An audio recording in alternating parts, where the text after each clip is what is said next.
Next, Sitting at 30 takes you downtown for the weekly luncheon meeting of the City Club of Portland. Live weekly coverage of City Club is made possible in part by TCI and is produced through the facilities of Portland Cable Access. Now we join the City Club for this week's program.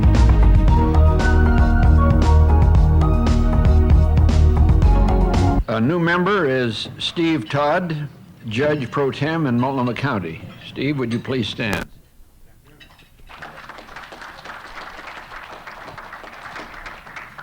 On Friday, November the 19th, join us next week for a report on what's up in Washington, D.C. from the perspective of Senator Ron Wyden. Our annual fund goal this year is $100,000, and we're a little over halfway. So please contribute generously and often. Our board host today, seated at the head table, is Don Williams, member of the Board of Governors and Chief Operating Officer with Schwabe, Williamson, and Wyatt. He will ask the first question of our speaker. Following Don's question, we'll open up questions from the floor. You can ask questions from the microphone or in writing. If you have a written question, write it on the card on your table, hold it in the air, and a staff member will pick it up and bring it to the podium. In addition, we have questions from committees that have been submitted, and Don will ask those. Broadcast of City Club programs this quarter is made possible in part by corporate underwriting from Proponents Health Plan, U.S. Bank, Washington Mutual Savings. We're very grateful for their support. The Supreme Court has had many contentious and complex issues before it. One of the more interesting one recently on state industrial accident coverage can have a significant effect on all of us and has been getting a great public attention. With the creation of the Court of Appeals close to 30 years ago and other changes that have gone on in the court system more recently, much remains obscure to the outsider. Given the growth of attorneys, that number of outsiders is admittedly getting smaller. My image of the courts as a stuffy and tradition-bound was shattered by a printing from the courts recently that setting forth mission, goals, and core values. That sounded more like a modern successful business. The world of the Oregon courts is changing. That mission information, in fact, is laying on your table, and you're certainly welcome to either pick it up now or later. Much of the initiative for the changes that I mentioned has come from our speaker. Wally Carson has had a lengthy and distinguished career in public service. After graduating from Stanford University and getting his law degree from Willamette University, he began his practice in Salem in the early 60s. He was elected twice to the Oregon House and was majority leader in the 69-71 session. He was elected to the Oregon State Senate twice and served as minority leader at that time. Any experience I've had in pleadings before Wally Carson have come during the time that he was a representative or senator. Thank God it was then. He chaired the Planning Commission in Salem. As the director said, he was the smartest, most able, and best-looking chairman we ever had.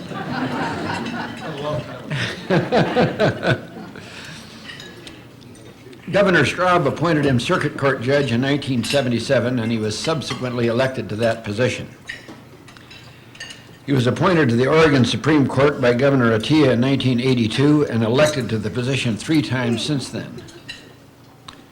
His peers elected him as Chief Justice in 1991, and he has had that position continuously since then. He's had an active military career of over 40 years. In the Air Force and then the Air Guard. He was Assistant Adjutant General for Air for the National Guard and retired as a Brigadier General. We're honored to have as our speaker Chief Justice Wally Carson. Thank you.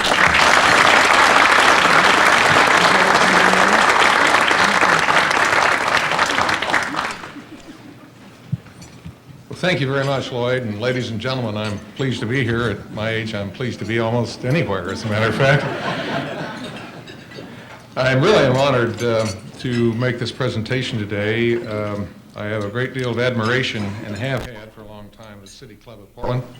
And so I'm honored to have the opportunity to speak to this prestigious group. Judges don't get out much and out and about as much as perhaps they would like, and clearly as much as they should get out into the community. And I'll speak about that in a little bit, but when I was, as Lloyd had mentioned, when I was in the legislature, one would get out quite often to get around and meet the community and make small community speeches. And of course, having been in politics in Marion County, any group over 3 was a crowd, and so I would join them in discussion at the drop of a hat. But in fact, in 1973, my cousin, who lives in downtown Fossil, asked me to, I can tell those of you out there have some geographical reference.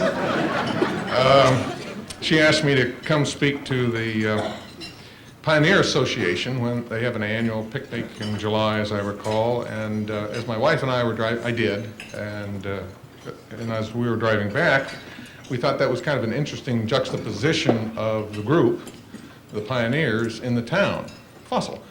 And we thought, you know, an enterprising politician could literally make a career if you were careful and selected the right group and spoke at the right town. You could have a career in Oregon. And so we started putting places we'd like to speak. The plumbers that drain, it gets worse, so hang on here. The hairdressers in Champoeg or Looking Glass or Lacombe.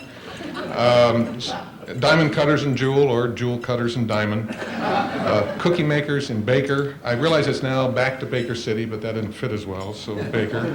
Weight watchers in Bend or Biggs. You're ready for this, aren't you? Yeah. Politicians in Zigzag or Talent, or Deadwood or Liberal. Carpenters in Boardman, firefighters in Burns, Alpine yodelers in Echo, businessmen in Enterprise, janitors at Maupin, the brothers at Sisters, or the sisters at Brothers. You can join in on this if you want. The sisters and brothers, luncheon speakers in Boring, bird watchers in Crane or Wren or Crow, the tigers at Lions or the Lions at Tiger. Marijuana growers in Glide.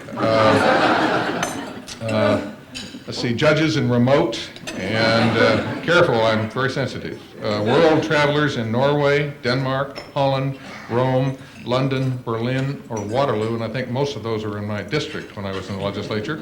Gun collectors at Winchester or Pistol River, stripteasers at Peel, flower growers at rhododendron, manzanita, or azalea, rockhounds at A-Rock, Court Rock, Finn Rock, Fort Rock, Lone Rock, Pilot Rock, or Twin Rocks.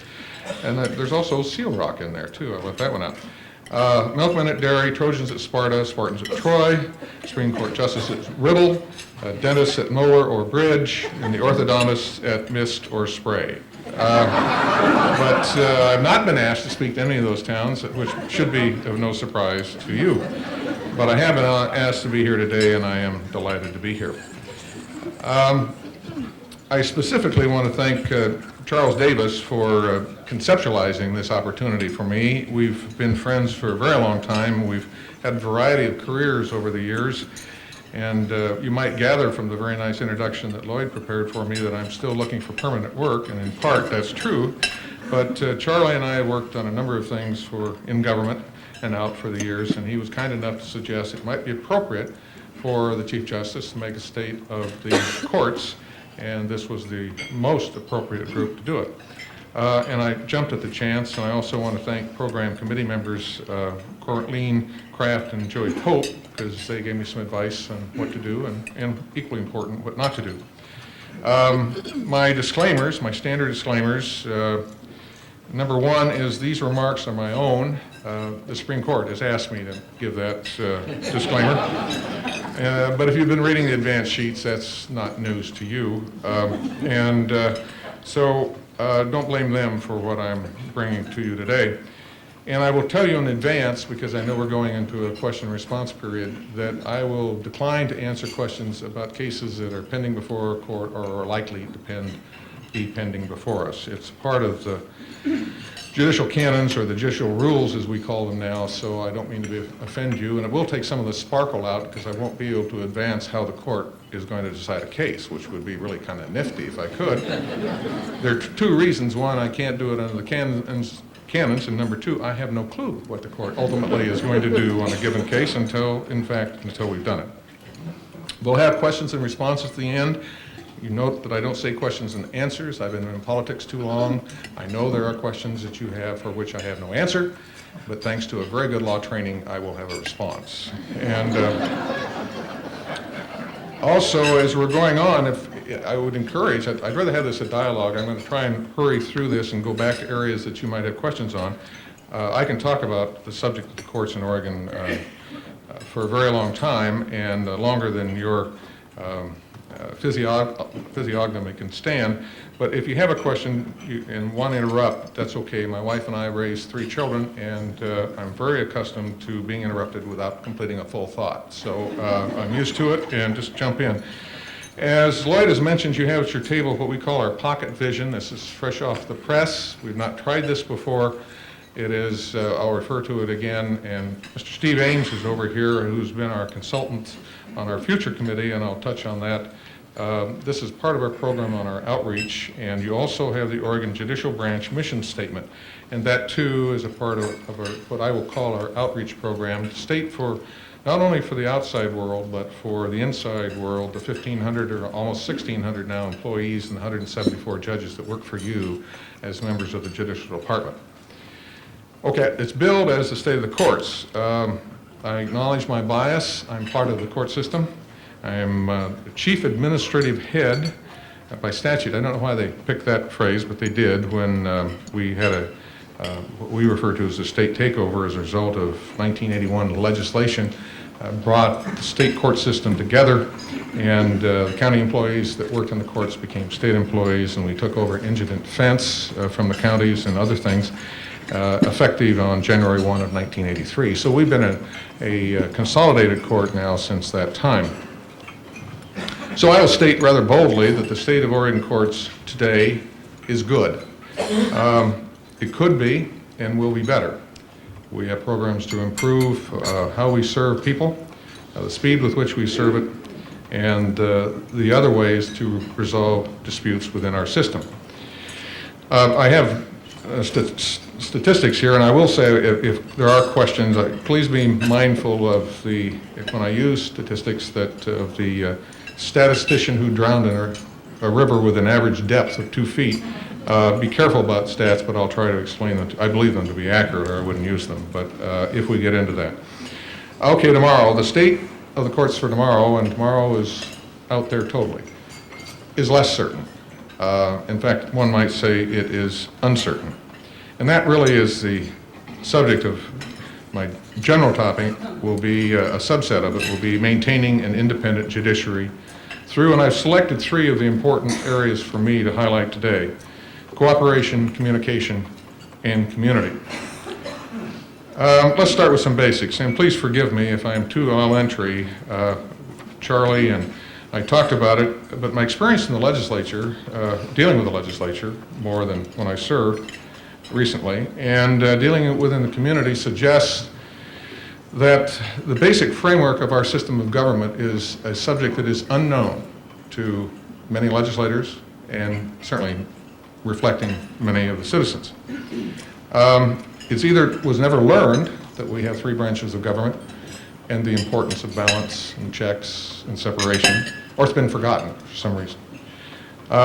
So I'll open up with some things that some of you will say, yeah, right, and some may find, but they're fundamental. I quipped one time in speaking, there's a Classroom Law Project, which is an excellent program run out of Northwestern College of Law, and deals with bringing programs on government, particularly courts, into the high schools. And they were having a program with teachers, and they were meeting in the Capitol building, and I have this little speech on Federalist Papers number 51, particularly others as well, that I give when it's apparent nobody understands what the judicial branch is. And I commented at the time, my fear is that if I stopped not this group but many groups and said, what do you think about the Federalist Papers? Their answer would be, I don't know, I take the Oregonian. That's for Don Sterling, but the point is that either we never learned it or we've forgotten it. And that works, I think, to the court's disadvantage. I bristle, and I hope it's not a matter of pride. I get mail, dear agency head. Wait a minute, there's something wrong with this structure.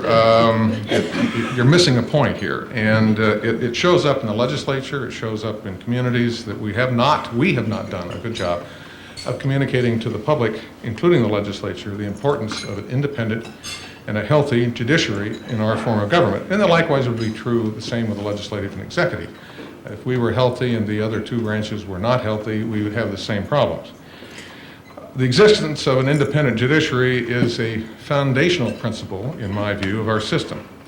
The independent judiciary cannot function effectively without having the trust and confidence of our fellow citizens. And by focusing on cooperation, communication in the community, we hope to build public trust and confidence in the judicial branch and to head us into the new millennium. Now, speaking of the independence and the judiciary generally, the Oregon Constitution in Article 3, Section 1, you don't have to take notes, there will not be an exam at the end of this, creates three coordinate equal branches.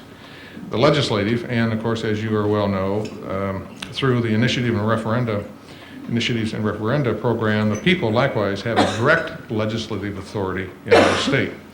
They make the laws, either by legislation passed or by initiatives or as a result of a referral. The executive, including the administrative branch, enforces the laws, and the judiciary, we interpret the laws. Some will say we make the law. My answer is yes, only indirectly. We try not to make the law. We let the policy thinkers make the law, and then we interpret it. I will not deny the fact that in interpreting an ambiguous statement, we may wind up making law the legislature doesn't like. But they have authority 2 years when they come back to fix it. And they've done that. And that's the way it's supposed to work. Somebody asked me one time, was I upset when the legislature immediately set about to overturn one of our decisions? And the answer is no. That's the way it's supposed to work. We take our best shot at what they said in 1995. They come back in 97 and say, you got it wrong. Okay, fix it. Do it again. We'll keep talking. In fact, Ed Peterson, who was a dear friend and was Chief Justice, fine Chief Justice in Oregon, wrote an opinion one time. It had to do with the 180-day notice on Oregon Tort Claims Act, and to whom service had to be made in order to stop the clock in 180 days. And the legislature or the Supreme Court, I think on 2 occasions, said something about, well, it's not quite the language of the statute, but it's close enough. So finally came up the 3rd time, they did it again, and Justice Peterson wrote in a dissent, he said, the legislature better get the message that the next time they say they want a 180-day notice, they ought to say in the legislation, and this time, we really mean it. And that's in the Oregon reports, if you're interested in finding it.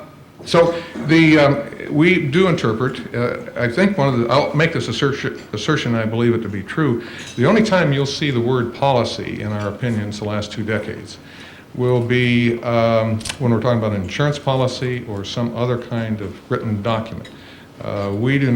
We try to avoid, and I think we've been fairly successful in making policy judgments, which is best for Oregonians. That's a legislative function, and several of us have served in the legislature and respect that difference. So we try not to be in terms of, and you'll be the judge of whether we're successful or not, but we try not to be, some would say, activist judges. Obviously, if we disappoint you in a ruling, as far as that case is concerned, you probably deem us to be activists. But we try to repress those ideas, and we encourage each other, if we want to do that, to go run for the legislature, where the policy is set. Our job is to interpret the Constitution and the laws, decide cases and controversies that come before us. It's not always a question of law or Constitution.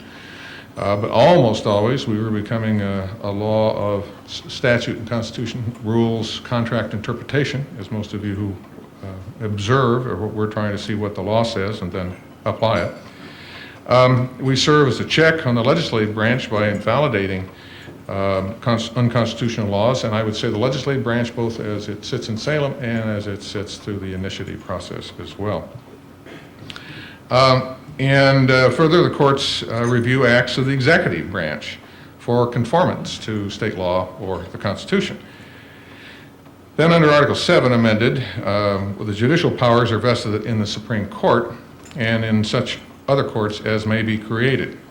The Court of Appeals and circuit courts and tax courts have been created by the legislature. We used to have district courts, but then they uncreated district courts in 1995, effective January of last year. And now we just have one level of trial court, and that's called the circuit court. And the judges who were district court judges became not circuit judges, but judges of the circuit court, and when they run again for election, they will be circuit court judges. I was mentioning to Lloyd, I was not a big fan of the change. I kind of like the two-tiered, the limited jurisdiction and the general jurisdiction as we have had for the last 4 or 5 decades, but the legislature's will was to make a change, and the change has been made, and it will work. There are also, I'll just touch on it, there are also 2 other courts with which you might have familiarity, and the fact is you probably have more familiarity with them, at least on the driving side of your activities, and that is the municipal courts that are created by ordinances and the justices of the peace courts that are created by statute that are scattered. I think there are 36 of them, and there may be as many as 200 municipal court judges, and all but 2 of them are appointed by the city council. We have 2 that are elected municipal court judges. So our job is to interpret and apply constitutions and laws, to declare what the law is or has been is a judicial power. And the written constitution enacted by the sovereign power, and I'm quoting in part here, I have the case citations for those of you that are driven, the power of the Supreme Court of the land, and however delicate the task may be, the duty of declaring the supremacy of the organic law is imposed upon the judiciary. Okay, quickly again, why it's important for judicial independence. We're interpreting the Constitution and laws of this state. Occasionally, we will interpret a federal statute or a federal constitutional provision, but we're just an intermediate court. The real Supreme Court gets to say whenever we interpret a federal or a state or federal constitutional, and they do occasionally, and say you got it wrong. Sometimes they'll say you got it right. The security of human rights and the safety of free institutions require the absolute integrity and freedom of the action of the courts. Thus, an independent judiciary is a fundamental part of our system of government. The duty of seeing that the fundamental and inalienable constitutional rights are protected and preserved inviolate falls squarely on the shoulders of the judiciary. Legislation that interferes with the independence of the judiciary is repugnant to the principles of checks and balances upon which the government of the state and nation are founded. Just repeating quickly. Okay, separation. We're 3 separate branches. In fact, we've even considered changing our name from the Oregon Judicial Department to the Oregon Judicial Branch. The Constitution calls us a department, so we're kind of stuck with that, but branch seemed to resonate a little higher. We have not done anything yet. We might. So separating the authority, and you can't serve in 3 branches at the same time. That's a constitutional provision. So it respects the idea we are different. We have different work and different responsibilities. The checks I've noted above, we can cancel each other out, which is just fine, or we can work together, but we need the independence. And the balances are very important to us, particularly. The executive branch enforces our decisions. We have no enforcement. Well, we have contempt, but we got to get the people there even to exercise that generally. And the legislature makes policy and provides for, or does not provide for, resources. The 1999 legislative session was a very difficult one for us. Overall, I think we did quite well on budget. We got a lot of the department bills passed. A lot of things we wanted to do were done. It was a long session. They had, as you may recall, 3,308 bills or measures were introduced, and they passed, this is interesting to me, they passed 1,256. Now, they had almost the same number introduced in the session before, 97, but passed 300 less bills in 97 than they did. Now, the governor vetoed 38 in 97 and 69 this year. Our judicial department was tracking in 1999 in top priority 1,700 of those 3,800 bills. That is to say that 3,300 bills, that over half of the bills had some impact on what we do as the court.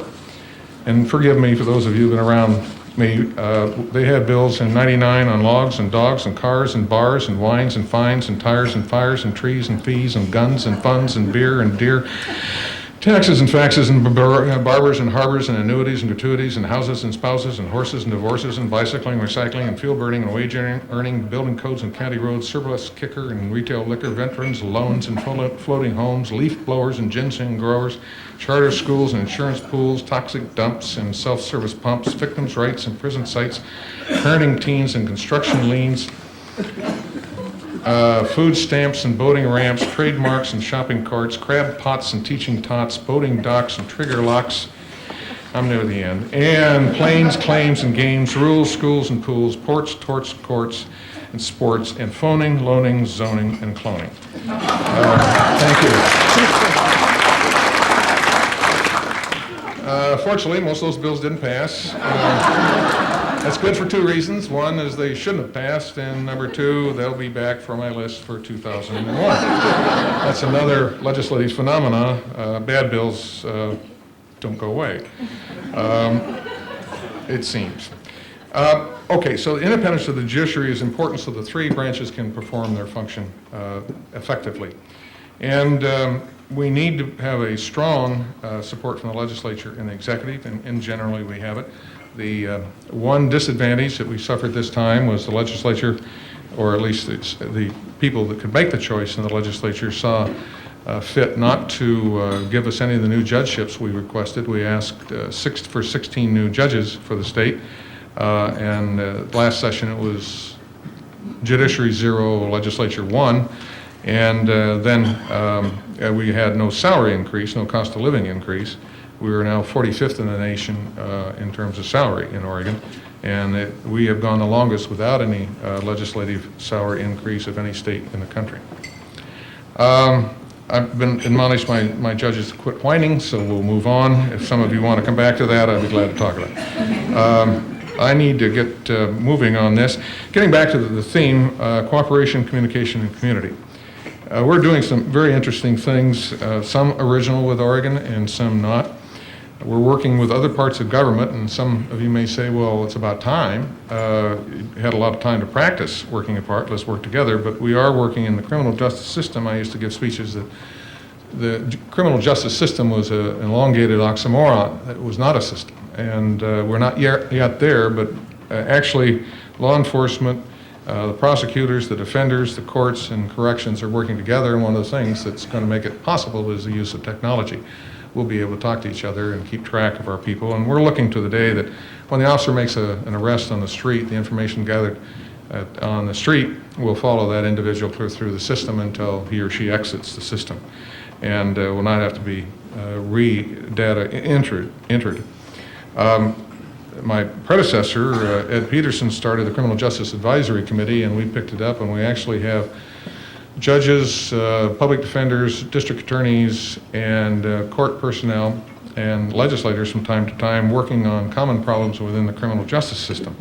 And we have also, again, started by Justice Peterson, but I've continued it, a civil law advisory committee that attempts to bring together the plaintiff bar and the defense bar on the civil side and working toward correcting some of the problems. One of the things about which I'm most proud, and as I mentioned, Steve Ames, who's here, was instrumental in our project, or Vision 2020, the New Oregon Trail. And I think it was about 4 years ago or so that Judge Bill Keyes from Multnomah County and Pamela Abernathy from Marion County and I gave you a presentation on this document here.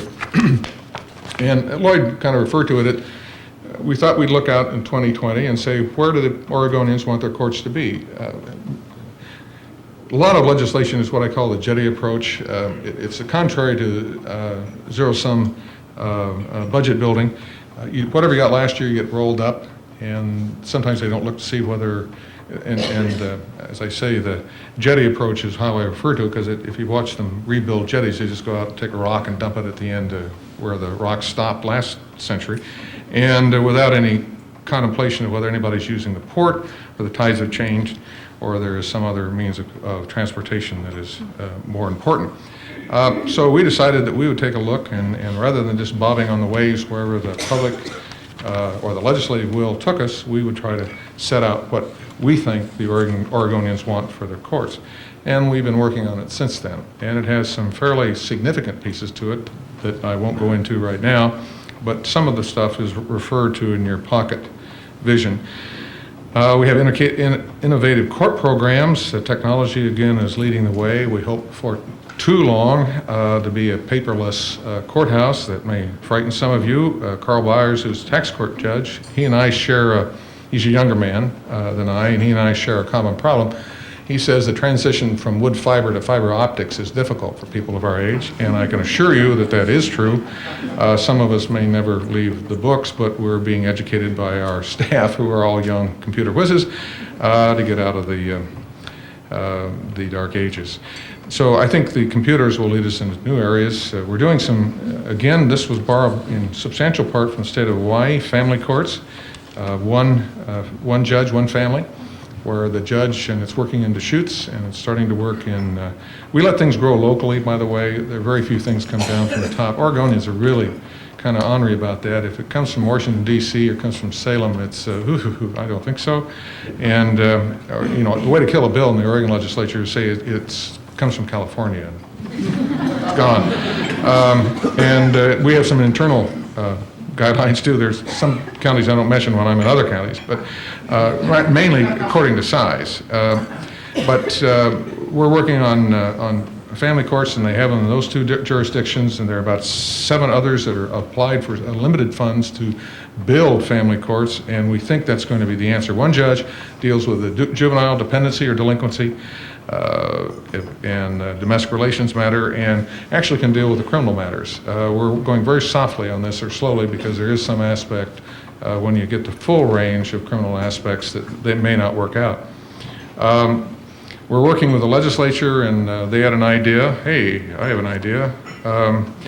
SJR 7, they thought it'd be a good idea to not only have the election process for judges, but to have a Senate confirmation. I guess they were so enthralled by the way it works in Washington, D.C., that they thought, oh, that's a good idea, let's try that in Oregon. In whatever sense it makes for an appointed position, it makes no sense, in my view, for an elected position. But we are working with the legislature and seeing if we can reach an accommodation to report to the next session. As I indicated, we are trying to communicate better with our people. We now have an Oregon Online listing. And Charlie, I will point, I'm still not able to get us into, he tried to find us in the Portland phone book and couldn't find the Supreme Court. I looked yesterday, and it's in the regional directory for Salem.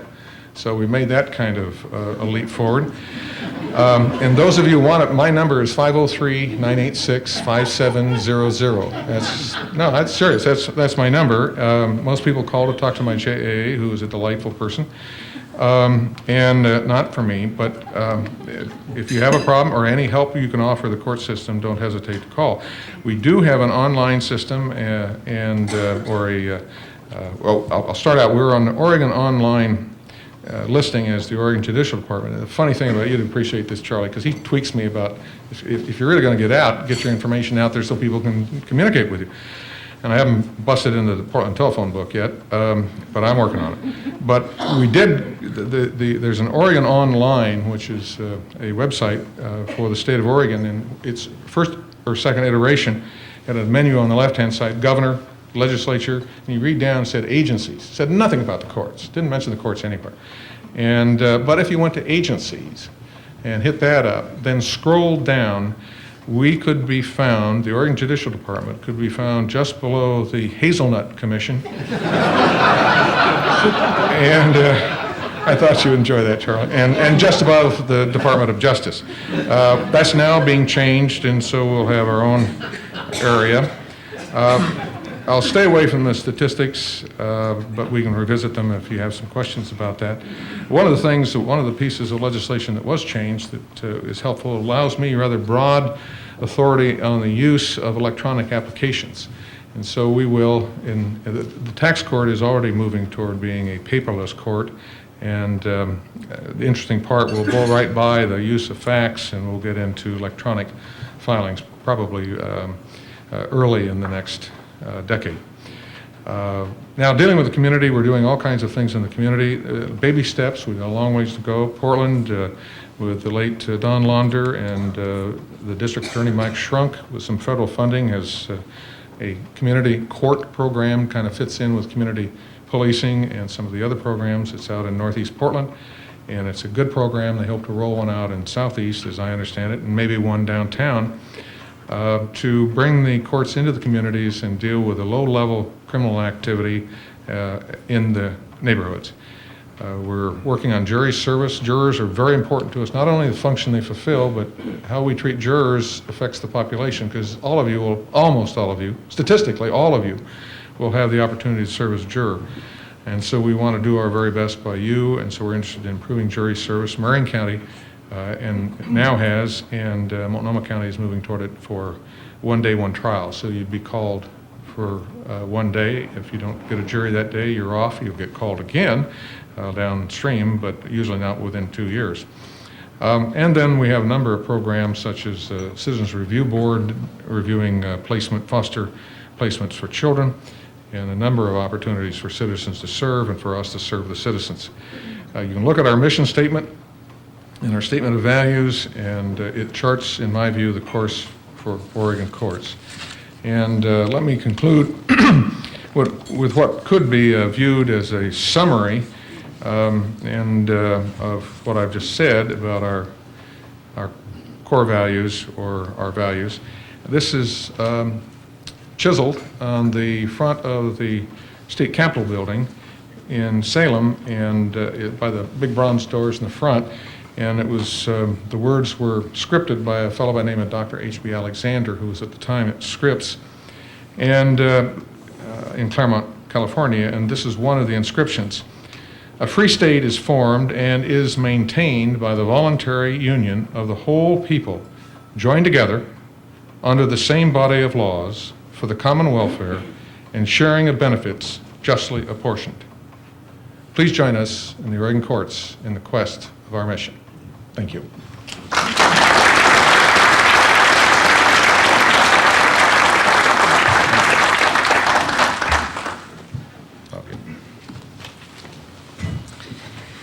Justice Carson, at one time, many citizens in Oregon bemoaned the fact that there were too many lawyers in the legislature, and this has changed. And probably next session, this may decrease to 0 practicing attorneys in the Senate and perhaps 3 in the House.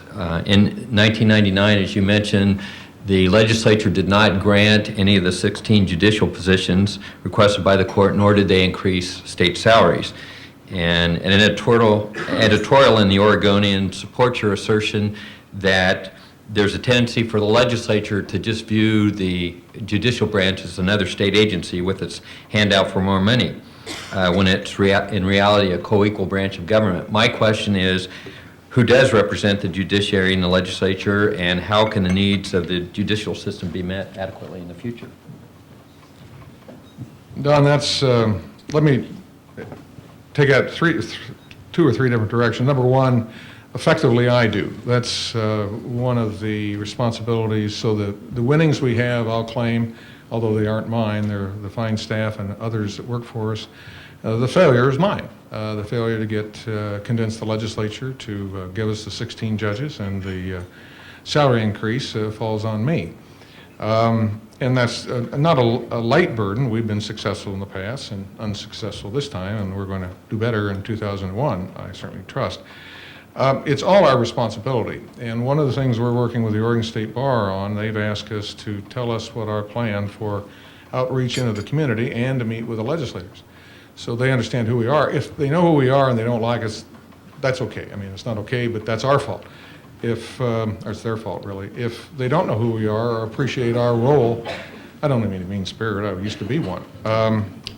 if they don't understand our role, that's our problem. So we're going to work on trying to convince the legislative candidates of the need, not necessarily, we don't need to talk about judges' salaries or we do need to talk about new judges, because every time the caseload continues to increase, as it does, and there aren't more judicial resources, if you don't, it's easy, even your math could figure this out in grade school as you move forward.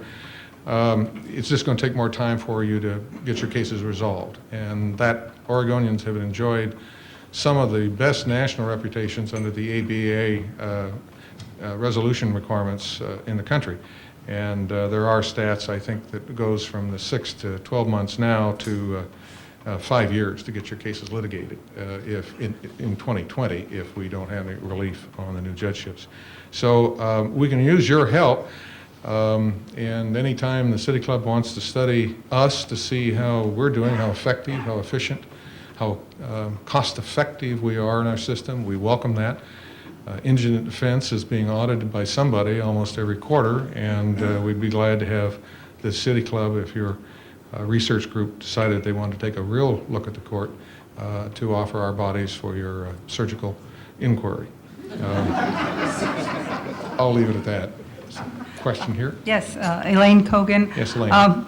We saw in the last election what I would call a very selective vote, and it was on the measures that were in, as you know, Measure 40, which the Supreme Court ruled unconstitutional. Now, at the time, you were severely castigated by a lot of people about that. Would you feel that the vote vindicated your original opinion? Elaine, it's hard for me looking at a vote and trying to make a long-term judgment from a vote when somewhere between 34 and 38% of the people turn out and it's vote by mail. I'd be hesitant to make any conclusion. It has been argued, I'll leave it that way, that when 3 of the 7 were turned back, that it says a lot of things, depending on how many degrees in political science you have about the alertness of the voter, the difference between a normal turnout and a small turnout, the size of advertising, who does the advertising. So somewhere in there, I'd like to think that one could say that the legislature had it right, or the court had it right, rather.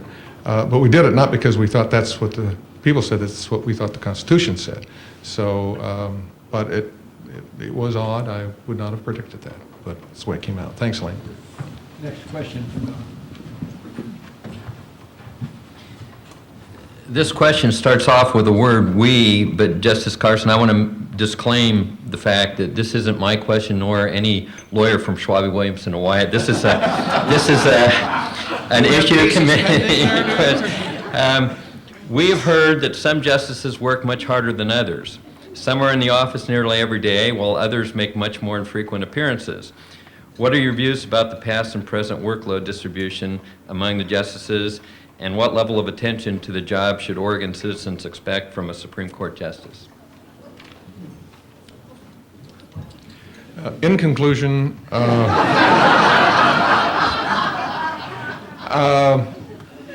well, let me say that in the 17 years I've been on the court, I've been privileged to work with the finest group of people that I have ever had the opportunity to work with, and they're all hardworking.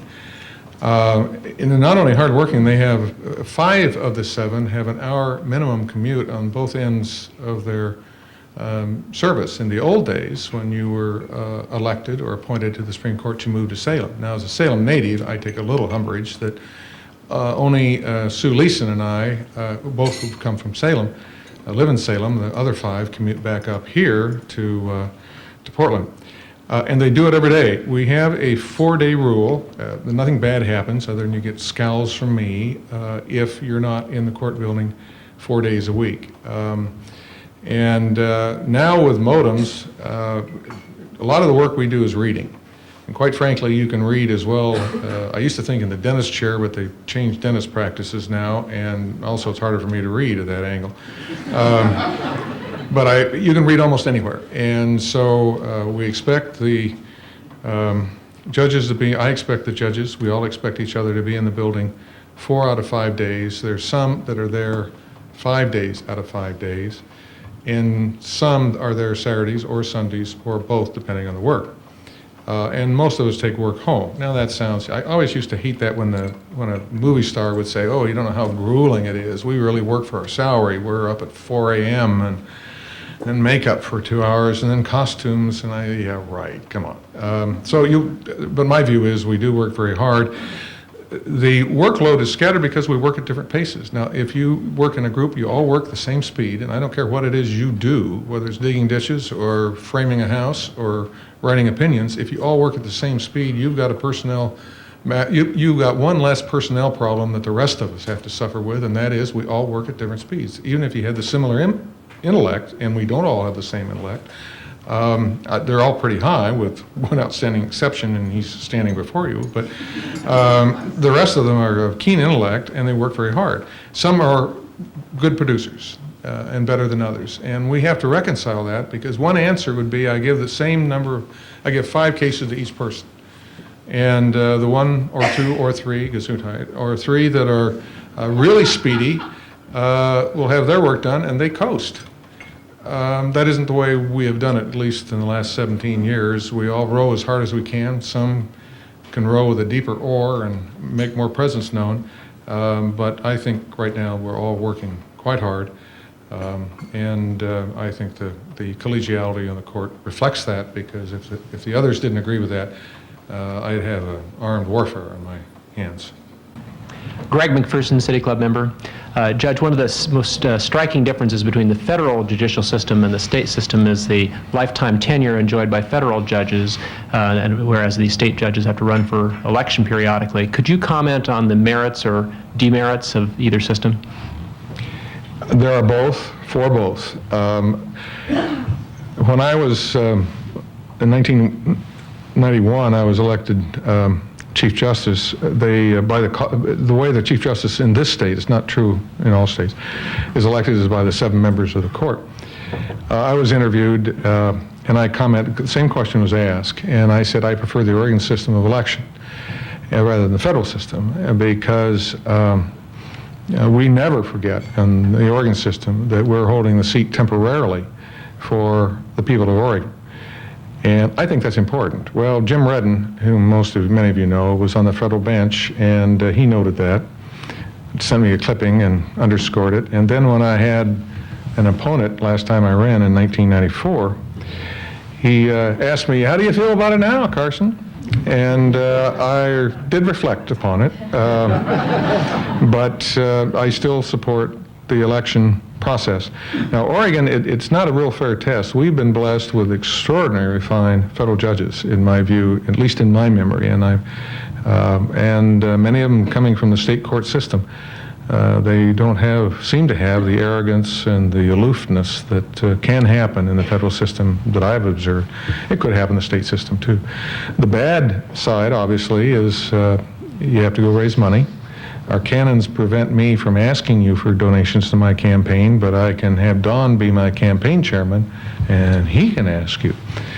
Some people say that's an artifice. I don't. I happen to think, in fact, we had a big fight over a judicial conference, whether to change it or not, but I happen to think it's a little easier for you to say no to Don than it is to me, and it may not be a big difference. But I like the present system. It has, when you run for office, you are a politician by definition, and you have the problems. And we're a very interesting group because we can't talk about how we'd vote in a given case.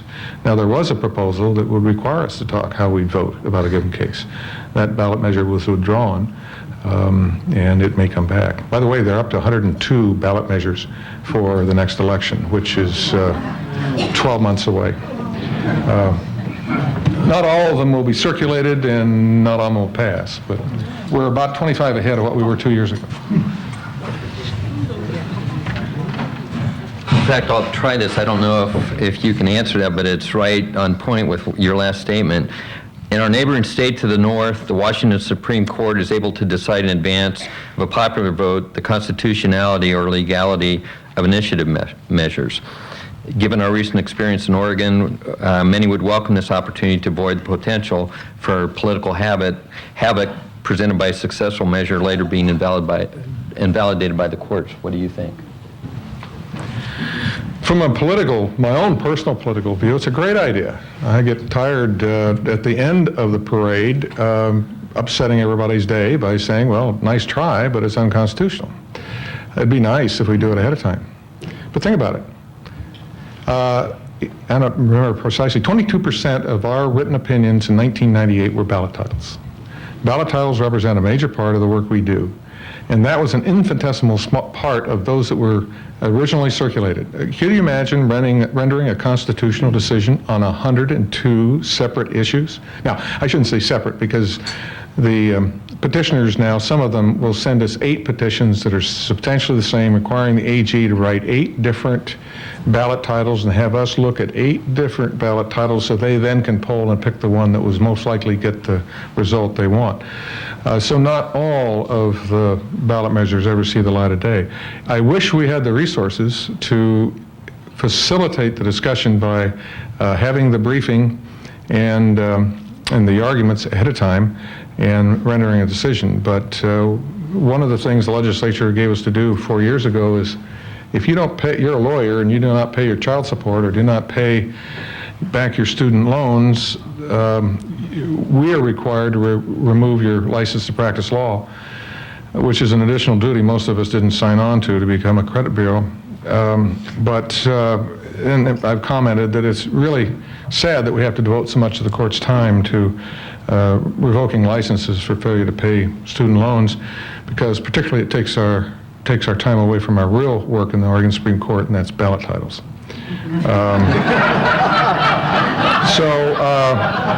I wish we could do it. It'd be a good service to Oregonians if we could do it. But I frankly, one of the problems is sometimes, the way the time works, sometimes we have about 12 days to get briefs and arguments in on explanatory statements and some of the other parts other than ballot titles. We just shut down. We do nothing but ballot titles because we have to get it to the Secretary of State so he or she can get it printed on the ballots and get it out there.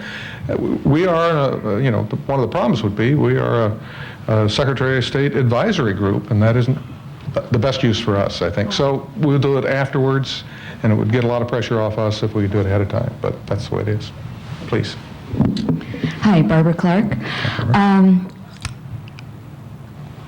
I'm sorry about the judicial salaries, and my question is about cost effectiveness. Far away. And I'm thinking, for example, of I go to the courthouse and I see a lot of empty rooms. I go to the federal courthouse and I kind of wonder if they ever completed and occupied the building. I have no comment. Real estate is getting expensive, and I think it would be really good if the judicial culture could change a little bit to use the spaces that they have more intensely. And I didn't see cost effectiveness in your list of values. It's in there. It may not have been in that piece, but it's there. And how do you balance the cost effectiveness and the independence? Okay, well, one of the things that goes with independence is accountability, and we have it in many forms, but I would agree with you, we need to be cost effective. Then you need to analyze the cost. One of the things that I resist, and you said it very kindly, and I appreciate that, you said it pleasantly. Legislators have said it more hostilely. They've said, we went down to Marion County Courthouse and there were 3 courtrooms, there was nobody in them. And Vern Gleaves, who's the head of our Gleaves Committee, who's for the last several years has worked on new judgeships. We have a committee of lawyers and judges and legislators and lay people who sit down and through a weighted caseload program advise us in the bar on how many judges. It's not just, 16's a nice number, let's go for 16. And he was talking to the legislature, and that subject had come up in front of the committee, and he said, well, you have to be awfully careful. You have to fully understand what a judge does. For instance, we're sitting here. If I were to go up the floor of the Senate or the floor of the House, it would be dark. There'd be nobody there. And would I be correct in assuming that you aren't working? You're obviously working. You're here. And so whenever there's a case settlement, it's seldom done in open court. It can be done. It's frequently done in the jury room. And what we're trying to push is case settlements, ADR, which we call appropriate dispute resolution. So there are things we can do. One of the problems we have, the new courthouses being built are built so that the judges Well, Lane County's built that way. Roseburg in their new annex, well, it's not new, 15 years old, and the new courthouse in Klamath Falls that was it was destroyed by an earthquake 3 years ago, is built with the judges back behind, and they don't own the courtroom. And so the courtrooms are fungible. Remember the time, some of you might remember that the rooms belong to the teachers and janitors in your school. And the idea that teachers would actually move from room to room was a real breakthrough. We're trying to break through because you can use more effective, and it's also technology. We need the larger courtrooms for the ones that have greater public interest. And it's easier to move the judge and the reporter and the bailiff than it is to move everything else. There are security problems, particularly in an old courthouse like Multnomah County. The judges moving up and down with their entourage paints a picture that we're trying to get around, and also moving juries depending on the time. But your point's well taken. Our hope is, one of the things we're doing is video conferencing.